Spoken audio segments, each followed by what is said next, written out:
It's the third day in the final phase of an operation to retrieve hundreds of illegal miners here in Stilfontein, and you'll see just behind me that operation continuing. Every hour we're getting updates on what the stats are in terms of how many people have been retrieved, both alive and the bodies that are being brought back up to surface by that special cage that's hoisting the illegal miners up the shaft. Yesterday at the close of business around 10:30 p.m. we were sitting with 60 people that have died. It's a big number, and that's just only in the space of the last 2 days, not taking into account the tally that we saw during the course of the operation last year. We do again expect that number to continue to tick up over the hours. The trips that the cage is able to make is anything up to 10 in a day.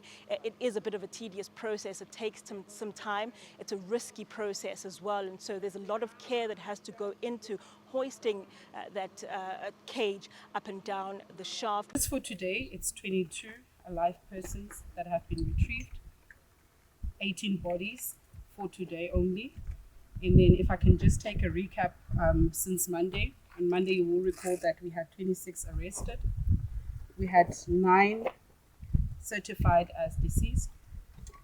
5 trips were made with the cage on that particular day. When we recap for Tuesday, day 2, we had 106 arrested. We had 51 who were certified as dead.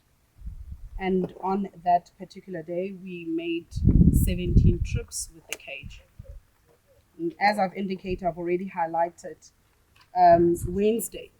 Wednesday total figures, 34 arrested, 18 bodies. So that brings the total of illegal miners that have been retrieved to 166 that are alive and have been arrested and will possibly face charges of illegal mining, being in the country illegally. And those that are found in possession of gold will then be charged with the illegal possession of gold-bearing material. So operations are continuing. There hasn't been any challenges from the morning. We are still here.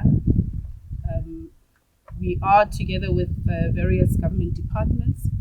As you know, that when they are retrieved, they are processed by the SAPS, they are cleared.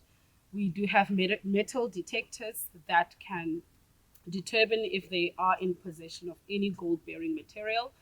I think in the last 3 days, we arrested 2 that were found in possession of gold-bearing material.